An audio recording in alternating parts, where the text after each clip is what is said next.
Hi, this is Brad Straley with Jacksonville for Life. I'd like to talk today about homes, what I call homes for unwed mothers. I know there's a nicer term for it, and our guest is going to correct me on that momentarily. Today we have Maureen Mitchell, director from Divine Mercy House. Maureen, thanks for being on today. Well, good morning, Brad. It's great to be here. Thanks for inviting us. I appreciate it, and please correct me. I know that's not the correct term, home for unwed mothers. What should I be using? Well, maternity homes is probably the most common phrase. Okay. Mm-hmm. Very good. And just like you say, it is a home for women who are single women who are facing an unexpected pregnancy and are homeless. And we are a Christian home, but we are open to women of all faiths. Again, they would need to be single, 19 years old or older, pregnant and homeless. So we love helping them have a nice, healthy baby and find their way into an apartment and a job. And a lot of times there are educational needs as well. They lack a high school diploma, for example, would be a common theme. And we do have tutors that will come in and help with them to study and get their GED. For the folks, and I have to backtrack a second. I've been doing this for a long time, and for folks that are just listening, homeless young women that are pregnant, that just doesn't seem to be something that should be happening in America these days. How prevalent is this? I agree. It's probably more common than people might realize or even consider or think about on a regular basis. There are as many variety of stories and reasons why women find themselves in the situation as there are women that come into the home. There are no two stories that are alike. I think we all have to think about what it is to be homeless and how easy truly it is to become homeless. I think anyone middle class, you don't have to be poor. If you're particularly single, losing a job due to a health concern, you will find that without a paycheck, because most people do live paycheck to paycheck, if you miss 2 or 3 paychecks because you've had a car accident and you've been in a coma for a month, more than likely you won't be able to catch up and afford your bills, particularly your housing, whether it's apartment or mortgage, and before you know it, you are homeless. The stories, again, are as varied as women whose parents have both passed away at a young age, maybe in their teens. There's drug issues that come into play with their parents, and they find the whole family being homeless, and then maybe the parents are incarcerated or they pass away, and then you might have a 14, 18-year-old fending for themselves kind of on the street, and the pregnancy comes shortly thereafter, and or they are sex trafficked is another theme that we see. So it's really a variety of different reasons, but people just find themselves without a home and do get pregnant, and oftentimes the man or the father of the child walks away from the situation. He too might be very young or married, or just, again, the situations are all different, and they do not support the woman. And there is where I kind of open my eyes, like, why? Why do they feel it's okay to kind of shirk that duty and responsibility that's their child equally, yet it is up to that woman to take care of that situation, and she's the one carrying the baby, and ultimately the responsibility falls on her shoulders. And that's kind of where we come in, step in, and give her a beautiful home to stay in with some nurturing and love and caring and hugs, because she's devastated, broken, confused, and sad about the situation she's found herself in. I'm glad you guys are doing that. What are the average ages of the women that you see? They're typically young, 19. They would have to be at least 19 years old to come to our maternity home. However, there is another in St. Augustine called St. Gerard Campus that is an accredited high school. They will take children in that are younger. And then there's a brand new maternity home that just opened in Jacksonville. I believe it's on the west side, and it's called Hope House. And it takes in even younger young teens, like 14, 15 years old, and very limited, though, 1 or 2 women. We have a maximum of 4 women. So the range is 19 in our situation on up, with no upper age limit at all. But we do find in our situation the vast majority range between 19 and 25. And on average, probably the average age would be 23 and a half, 24. Okay. You talked about transitional housing, and that, being an old person, I haven't thought about that in decades. How do you help the young mother transition out? Yes, well, it's a challenge. I'll start with that. It's definitely a challenge, and particularly if a woman has had a felony of any type, certainly if she's incarcerated with a felony. I'm going to use the word impossible because I've not seen any exceptions to that. I hate to say impossible like it never, ever could happen, that she would get public assistance for housing, but I have yet to see it happen. Typically, if you go to a subsidized apartment complex and you're filling in an application and you put on there, have you been arrested, have a felony, particularly if it's around domestic violence, and certainly if that woman is the perpetrator of that violence, more likely than not, she will not find herself eligible for public housing. So that is a huge challenge we face, and we are concerned about that. I was actually talking to a police officer in St. Augustine recently who indicated that she had a 70-year-old man in her car. He was getting something at Walgreens, some meds, I guess, and she indicated to me that because he had a felony like 20 or 30 years prior, he was 70, he still could not get housing and he was homeless. So it's a lifelong, let's say, sentence of not. Now, of course, you can go on Craigslist or go somewhere else and get a roommate and get an apartment in someone else's name, and that's maybe some ways you can work around it, but that is truly a challenge. Other than that, it's getting the education, it's getting a decent paying job. I mean, we could talk about the minimum wage and so on and so forth. We won't get into all of that, but truly a minimum wage for a single woman raising one child would have to be in the no less than $12 to $15 an hour job. Without that, you definitely would need a roommate or some subsidized housing, because we know, particularly in Jacksonville, just for a studio is $600, $700, $800, and without a subsidy, anyone could do the math. And a lot of times, jobs will not allow a woman to work full time.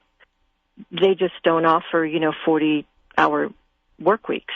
I would imagine that's due to giving them benefits or being required to give benefits. But without getting into a whole lot of detail about it, it is challenging. It stems on education, which then leads to a decent paying job in the 12 to 15 and up range, so that she then can afford a non-subsidized housing.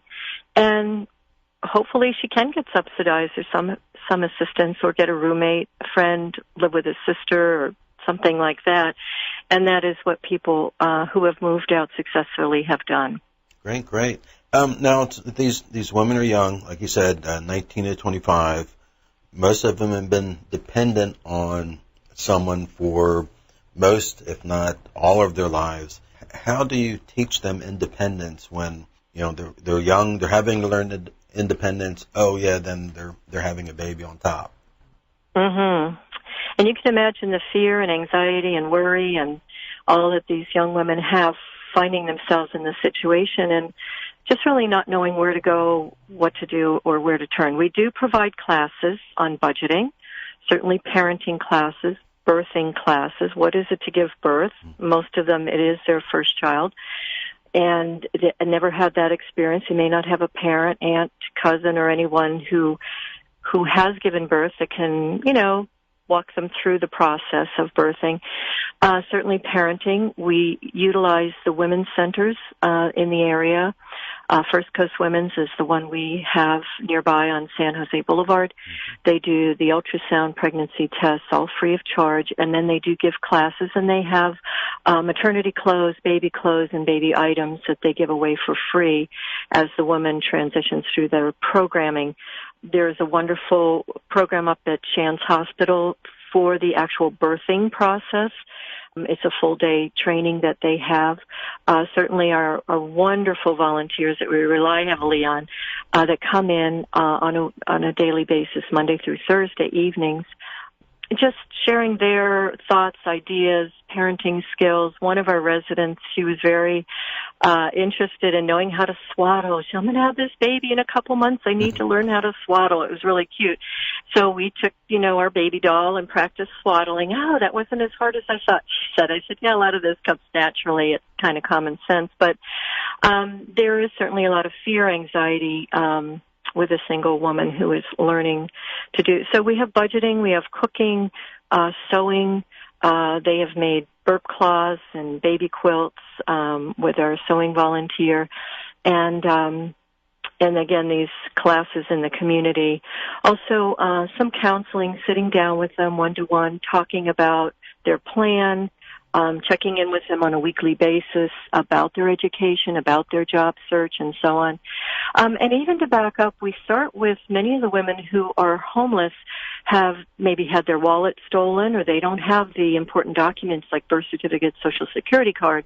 And we have to go ahead and, take them up to the appropriate agencies to get those important documents so they can move forward, get WIC, get food stamps, and so they have some assistance and help in getting through, feeding their child. We also have access to our food pantry. So we have a variety of different supports right there at the home, like washing facilities and cooking facilities and such for them, refrigeration and all the like. When you're homeless and you don't have that, those are really huge things to have, at your fingertips. And then, in addition, we do have spiritual worship daily. That is a requirement. And then we do require weekly worship as well, because we really feel and know, and I know in my heart personally, that spiritual component can get people through very, very difficult situations. Prayer and the hope that brings does kind of settle them into a trust and a hope rather than anxiety and a disorder and chaos in their life. So it's really a big combination of that, of our home, of the volunteers, the staff, wonderful staff that we have. We are there 24 hours a day for the women. And I have had that knock on my door at 3 a.m. when one of the women was in labor. So we have to be there 24 hours for them. We have a high security camera because you can imagine, some might have come from some violence or issues like that in their past, and we want to keep the home as safe as possible for our moms and babies. So we try to give, a whole comprehensive feel to their experience, from the classes to the spiritual trainings and teaching and talking, to the outside community and the education and the GED and FSCJ. Just for your listeners to know, too, this is great that I found this out. Anyone who's homeless can get a free education as long as they're homeless, and they have to prove they're homeless, obviously, at FSCJ, and we're ever so grateful and thankful for that opportunity for our women. Of course, they would have to have graduated high school and qualify for FSCJ in other ways. But as far as the funding of that, it's been extremely helpful because, again, without an education, these women will stay in the $8 to $9, $10 jobs. And doing the math, you will see very clearly you cannot survive on that income with a baby being single. Cannot. Hi, we're speaking with Maureen Mitchell with the Divine Mercy Home. We're going to take a quick break. Do not go anywhere. We will be right back. The Divine Mercy House takes care of mothers facing an unplanned pregnancy, and you can help them in their mission by shopping at their thrift store. Visit the Divine Mercy Thrift Store at 11018 Old St. Augustine Road. Your tax-deductible donations are also welcome. Visit divinemercyhouse.org or call 268-6282. That's divinemercyhouse.org, 268-6282.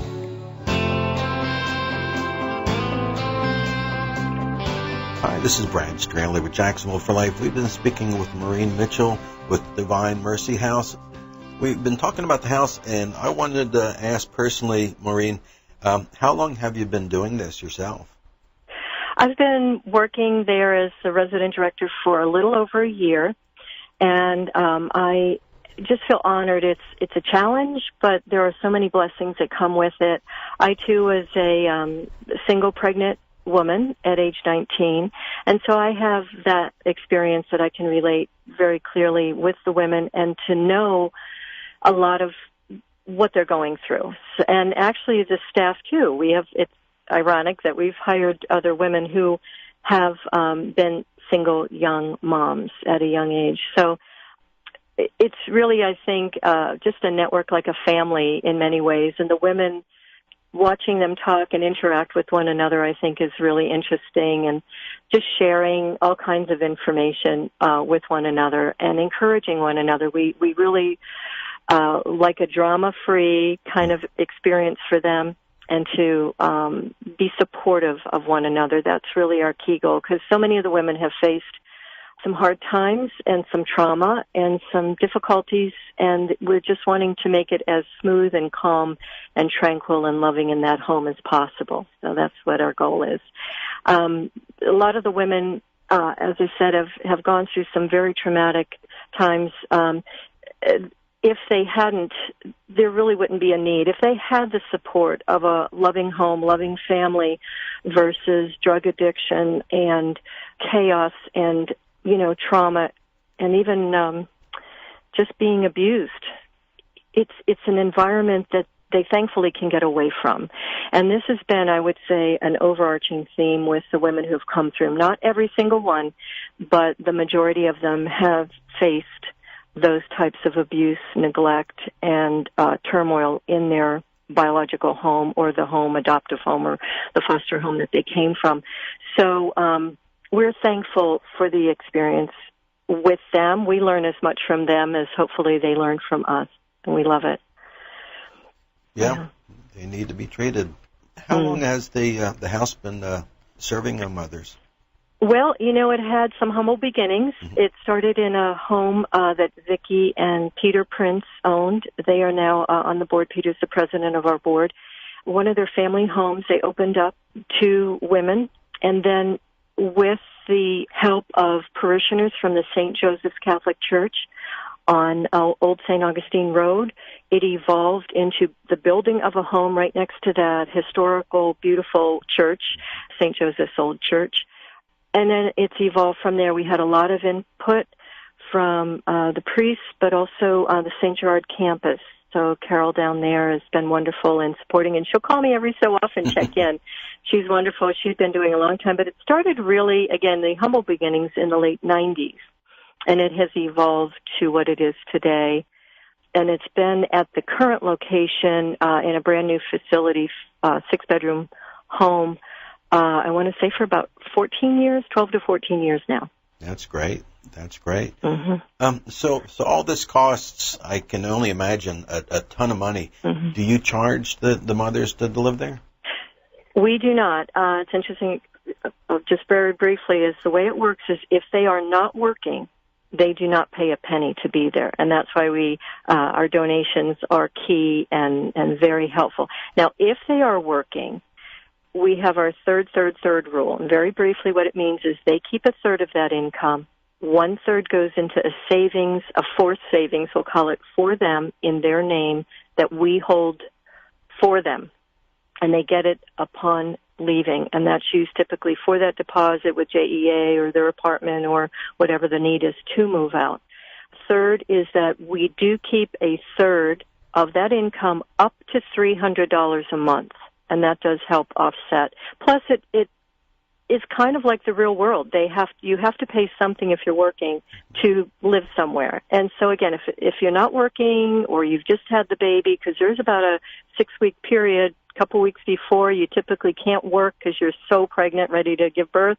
And typically 6 weeks after birth, you can't work because more and more employers now are requiring you wait that 6 weeks before they take you back to the workplace, and only with a doctor's note.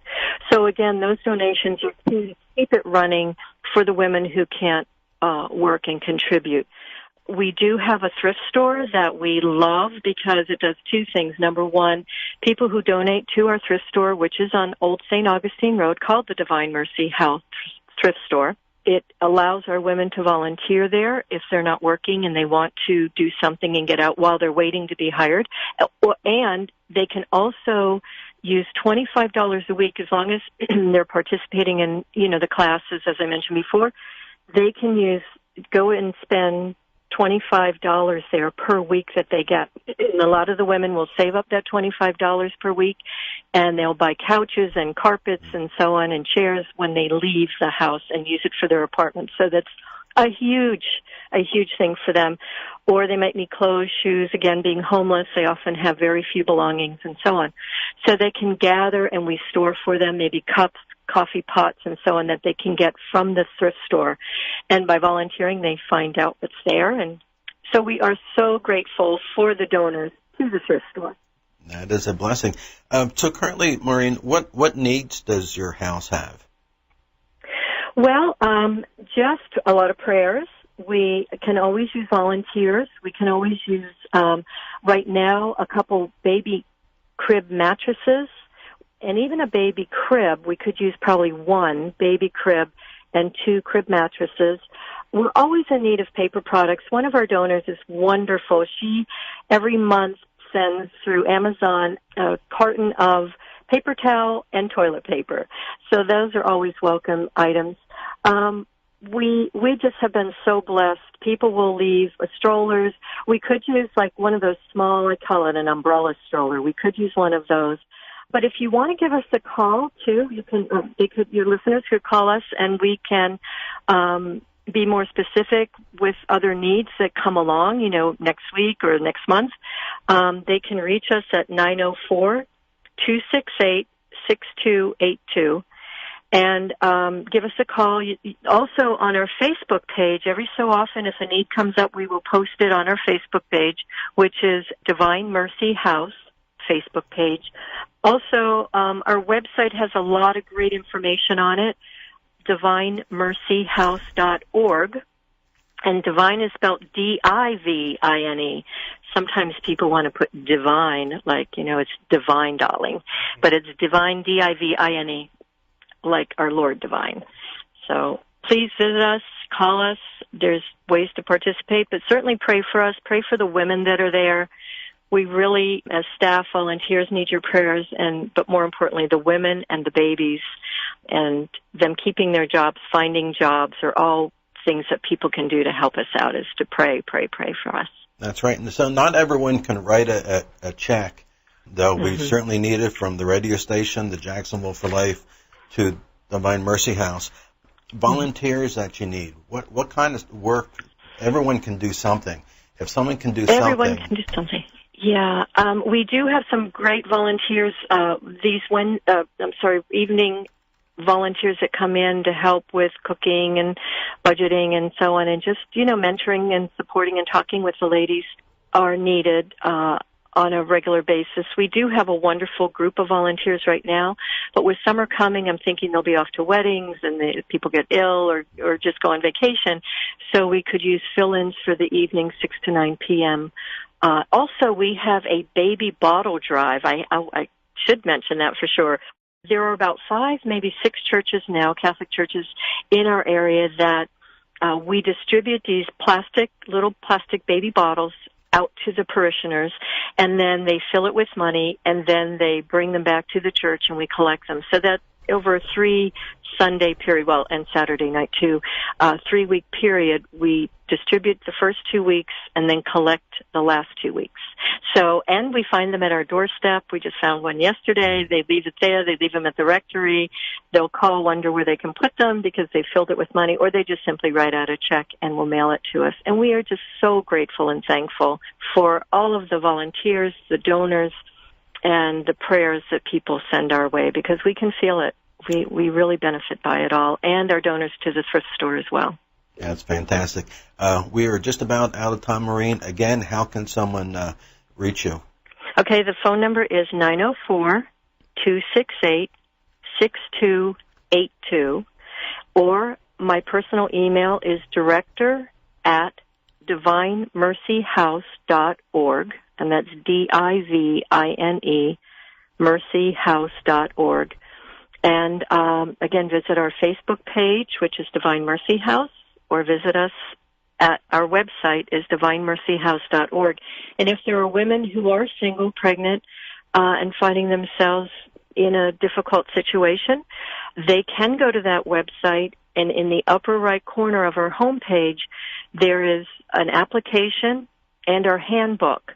And if anyone's interested, the handbook does give a lot of detail as the responsibilities that we require of the women who live there. And that is, participating in our classes and delivering, following doctor's orders, all the little details of their comings and goings in the house and their need to work, further their education, and volunteer at our thrift store if they can. So they can get tons of information. It's about a 20-page document at divinemercyhouse.org website, upper right corner. Maureen, I hate to interrupt, but we are out of time already. I want to thank you for joining us today and for all you do to promote a culture of life. We'd like to thank the station for being faithful to His Word in this opportunity. And thank you for listening today. For more information about local pro-life efforts, please visit us at jacksonvilleforlife.org. Follow us on Facebook and Twitter. And until next time, do something. Save babies in Jacksonville. God bless. Thank you. God bless you all.